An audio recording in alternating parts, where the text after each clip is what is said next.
Transformation of sentence में आज हमारा नेक्स्ट टॉपिक है interchange of affirmative to negative, यानी कि स्वीकारात्मक वाले वाक्य को हम नकारात्मक किस तरीके से बनाएंगे। उसके लिए हमारा पहला नियम है, हम एफर्मेटिव से नेगेटिव बनाने के लिए हेल्पिंग वर्ब के बाद नॉट लगाते हैं तथा एक विलोम शब्द का प्रयोग करते हैं। देखिए, हेल्पिंग वर्ब क्या होती हैं?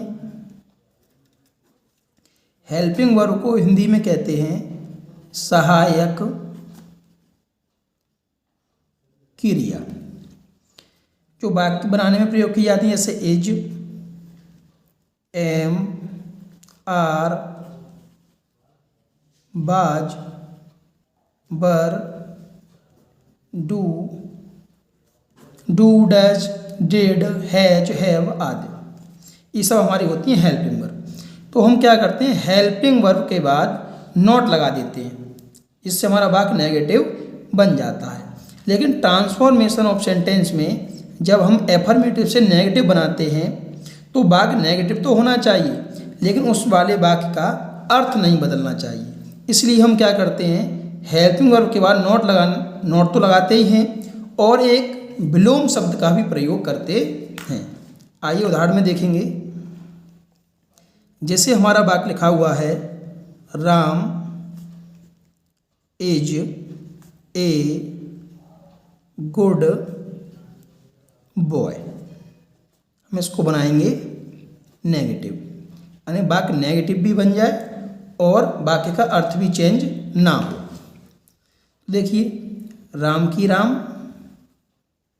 हेल्पिंग वर्ब क्या है, इज। अब हेल्पिंग वर्ब के बाद हम क्या करेंगे, नॉट लगा देंगे, नॉट, ए की ए। अब देखिए, गुड माने होता है अच्छा, गुड का उल्टा करेंगे, अपोजिट शब्द लिखेंगे तो बैड, बैड माने बुरा, और बॉय। तो हमें हेल्पिंग वर्ब के बाद नॉट लगानी है और एक विलोम शब्द का प्रयोग करके हम बाकी को नेगेटिव बना देते हैं और इसका अर्थ भी नहीं बदलेगा। देखिए, Ram is a good boy, Ram एक अच्छा लड़का है। अब हमने वाक्य बनाया, Ram is not a bad boy, Ram एक बुरा लड़का नहीं है, यानी कि वो अच्छा है। दूसरा वाक्य देखेंगे,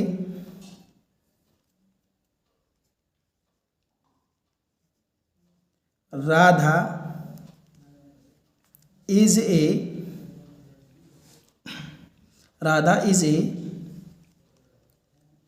रिच गर्ल, राधा एक अमीर लड़की है। हम इसको नेगेटिव बनाएंगे तो राधा पे हेल्पिंग वर्ब आएंगे इज, और हेल्पिंग वर्ब के बाद जो भी हेल्पिंग वर्ब होगी उसके तुरंत बाद क्या करेंगे, हम नॉट लगा देंगे, एक ही ए। अब रिच माने होता है अमीर, और अमीर का उल्टा हम जब करेंगे तो होता है गरीब, यानी कि पुअर, और गर्ल। अब देखिए, Radha is a rich girl, Radha एक अमीर लड़की है। जब हम नेगेटिव बनाएंगे तो Radha is not a poor girl, Radha एक गरीब लड़की नहीं है। इसका मतलब क्या है, वो अमीर लड़की है।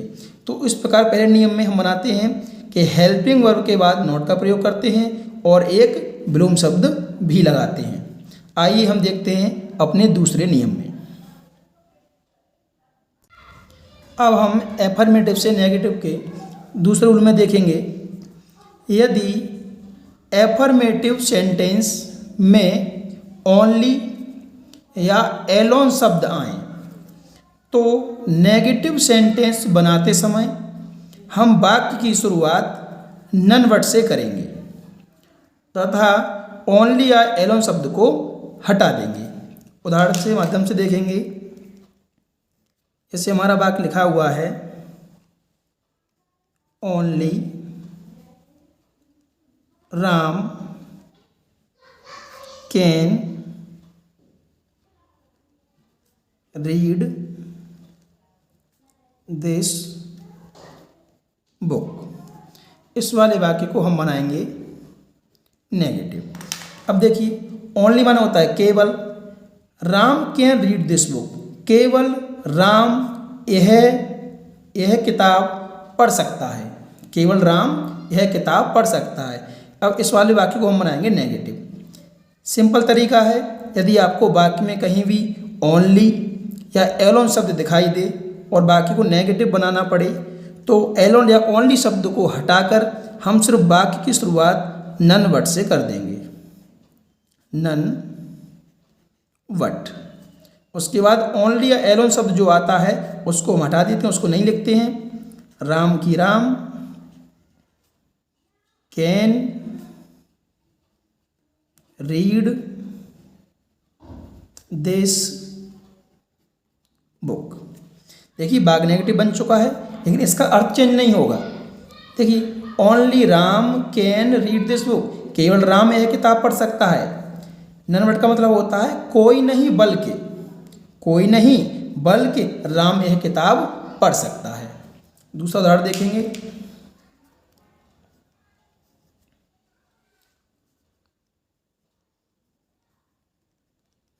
Sumit alone got the first prize.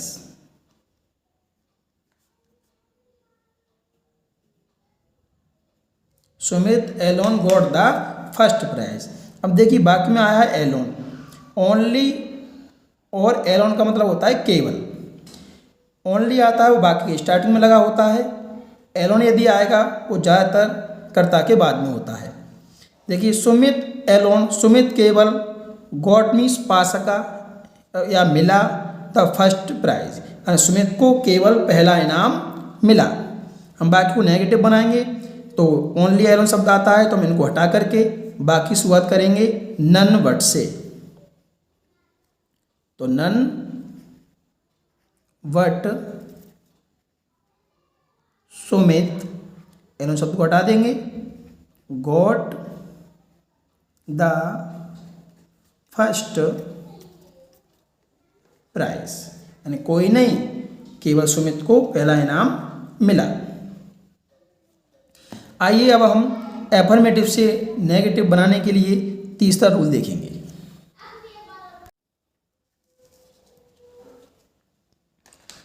नियम नंबर 3 में देखेंगे, यदि एफर्मेटिव वाक्य की शुरुआत एज सून एज से हो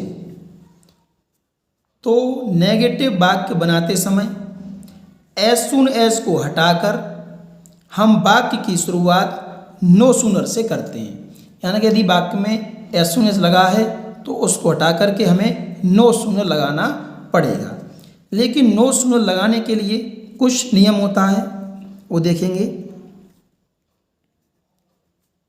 यदि आप नो सूनर लगाते हैं, नो सूनर, तो नो सूनर के बाद जो भी वाक्य होता है वो हमेशा इंटेरोगेटिव होता है, इंटेरोगेटिव होना चाहिए, इंटेड होगा। और उसके बाद जो भी वाक्य होगा वो कंजक्शन देन से जुड़ा होगा।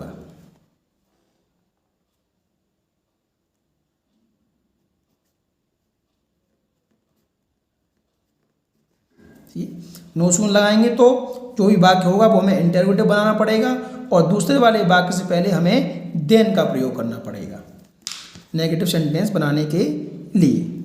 उदाहरण में देखेंगे, एज सून एज, ज्यों ही, एज का मतलब होता है ज्यों ही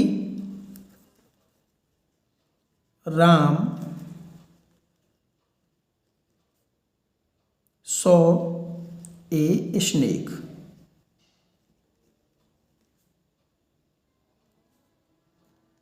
ही feared।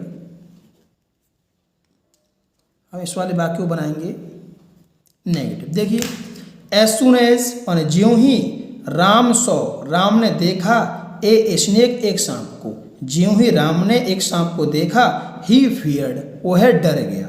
अब इस वाले वाक्य को नेगेटिव कैसे बनाएंगे? तो यदि किसी भी वाक्य की शुरुआत में एज सुन एज लगा है तो जो हम नेगेटिव सेंटेंस बनाते हैं तो एज सुन एज को हटा करके हम नो सूनर का प्रयोग करते हैं। तो no sooner, as soon as को हटाकर हमने क्या लगा दिया? No sooner. लेकिन यहाँ पर आप देखेंगे वाक्य है साधारण यानी पॉजिटिव वाक्य है, लेकिन नो सूनर के बाद जो भी वाक्य होना चाहिए वो हमेशा इंटरोगेटिव बनता है। तो इस वाले वाक्य को हम क्या करेंगे? इंटरोगेटिव बना देंगे। वाक्य में सेकंड फॉर्म का प्रयोग हुआ है। यदि किसी भी वाक्य में सेकंड फॉर्म लगी होती है तो वाक्य आपका होता है पास्ट इंडेफिनिट टेंस का। और पास्ट इंडेफिनिट टेंस में जब हम इंटरोगेटिव बनाते हैं तो हम डिड का प्रयोग करते हैं। और जब वाक्य में डिड आ जाती है तो जो भी वर्ब लगती है उसकी फर्स्ट फॉर्म लगाई जाती है, सेकंड फॉर्म हट जाती है। क्यों? क्योंकि डिड जो है वो अपने आप में ही सेकंड फॉर्म होती है डू की। डू, डिड और डन, ये तीन फॉर्म होती हैं। तो डिड जो है वो पहले से ही सेकंड फॉर्म होती है, इसलिए हम जब वाक्य में डिड आ जाती है तो फर्स्ट फॉर्म का प्रयोग करते हैं। अब हम इस वाले वाक्य को जब प्रश्नवाचक बनाएंगे तो हम सबसे पहले लगाना पड़ेगा डिड, उसके बाद कर्ता राम। अब डिड लगा दिया हमने तो सौ की फर्स्ट फॉर्म लगानी पड़ेगी सी, ए की ए और स्नेक। ठीक है, दोबारा देखेंगे। एस को उठाकर नो सूनर लगा दिया। साधारण वाले वाक्य को हमने प्रश्नवाचक बना दिया। अब दूसरे वाक्य से पहले, दूसरे सेंटेंस से पहले हमें देन और लगानी पड़ेगी। तो देन, उसके बाद जैसा वाक्य लिखा है वैसा हम लिख देंगे, FEARED। तो no sooner did Ram see a snake then he feared. एक उदाहरण और देखेंगे। जैसे हमारा वाक्य लिखा हुआ है as soon as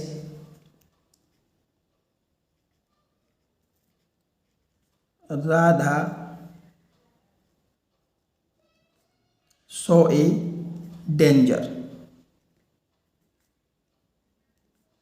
as soon as Radha saw danger, ये हटा देंगे। As soon as Radha saw danger, ज्यों ही राधा ने, डेंजर माने खतरे को देखा, सी रैन अवे, वह भाग गई। तो एज सून एज, ज्यों ही, राधा सो ए डेंजर, राधा ने खतरे को देखा, सी रन अवे, वह भाग गई। हम इस वाले वाक्य को क्या बनाएंगे? नेगेटिव बनाएंगे। तो एज सून एज को हटा करके सिर्फ हमें नो सूनर लगा देना है, नो सूनर। और नो सूनर के बाद हमारा नियम है हमेशा वाक्य क्या होना चाहिए? इंटेरोगेटिव होना चाहिए। तो वाक्य पास्ट इंडेफिनिट का है तो हम डिड लगाएंगे प्रश्नवाचक बनाने के लिए। उसके बाद राधा, अब डिड लगा दिया तो सौ की फर्स्ट फॉर्म सी, डेंजर। और दूसरे वाले वाक्य से पहले हमें देन का प्रयोग करना पड़ेगा। तो देन, उसके बाद जैसा वाक्य लिखा है वैसा हम वाक्य लिख देंगे, सी रन अवे। आइए हम अब अपने नियम नंबर 4 की ओर बढ़ते हैं। अब हम देखेंगे नियम नंबर 4। हम do not fail, does not fail, did not fail to का प्रयोग करके वाक्य को एफर्मेटिव से नेगेटिव बना सकते हैं। यदि वाक्य में आपको विलोम शब्द नहीं दिया हो, जैसे एक उदाहरण देखें। हमने वाक्य लिखा राधा सॉ ए डॉग। इस वाले वाक्य को हम बनाएंगे नेगेटिव। अब आप देखेंगे इसमें कोई भी ऐसी मीनिंग नहीं है जिसका विलोम शब्द हम बना सकें। तो ऐसे वाक्यों को हम do not fail, does not fail to, did not fail to सहायता से बनाते हैं। यदि हमारा वाक्य पास्ट का हो, यानी सेकंड फॉर्म लगी हो, तो हम लगाते हैं नेगेटिव बनाने के लिए डिड नॉट फेल टू। और यदि हमारा वाक्य प्रेजेंट का हो, PRESENT प्रेजेंट का हो, तब हम डू नॉट फेल टू या डज नॉट फेल टू का प्रयोग करते हैं। पास्ट में चाहे एक वचन करता हो चाहे बहुवचन करता हो, आप सीधा डिड नॉट फेल लगा देंगे। लेकिन यदि प्रेजेंट की बात करें तो यदि हमारा कर्ता एक वचन हो तो हम लगाते हैं डज नॉट फेल। यदि हमारा कर्ता बहुवचन हो तब हम लगाते हैं डू नॉट फेल। देखिए बहुवचन आई, वी, यू, दे, और कोई भी चीज़ पढ़ने में ज़्यादा हो जाए जैसे बॉयज़, गर्ल्स, वर्ड्स आदि, वो सभी आता है बहुवचन में। एक वचन यदि किसी का भी नाम लिखा हुआ है वो एक वचन में आता है, सीता, गीता, राधा जो भी है। और ही, सी, इट, इसके अलावा कोई भी पढ़ने में एक हो, एक यानी कि एक वचन, बहु यानी कि बहुत, बहुवचन। यदि कोई चीज़ एक है तो वो एक वचन होती है, एक से यदि ज़्यादा है तो वो हमेशा बहुवचन में आती है। आप देखेंगे इस वाले वाक्य को हम बनाएंगे नेगेटिव, तो वाक्य में लगी है सेकंड फॉर्म, वाक्य हो गया हमारा पास्ट इंडेफिनिट टेंस का। तो हम नेगेटिव बनाने के इसका प्रयोग करेंगे डिड नॉट फेल टू का। तो Radha did not fail to. उसके बाद जैसा वाक्य लिखा है वैसा बनाएंगे, लेकिन यहाँ पर दी हुई है सेकंड फॉर्म, और जब वाक्य में डिड आ जाती है तो हम फिर फर्स्ट फॉर्म का ही प्रयोग करते हैं, क्योंकि डिड जो है वो पहले इसकी सेकंड फॉर्म होती है। तो शॉ की first form see a dog. दूसरा वाक्य देखेंगे,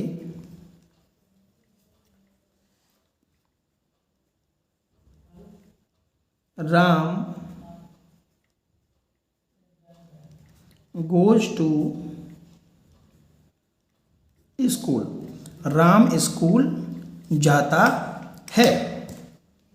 अब इसको जब हम नेगेटिव बनाएंगे तो राम की राम, अब देखिए कर्ता एक वचन है, मीनिंग में एस या ई एस लगी है, ये वाक्य हमारा है प्रेजेंट का, और कर्ता हमारा एक वचन है, ये को नाम दिया है राम, तो हम क्या लगाएंगे does not fail to, does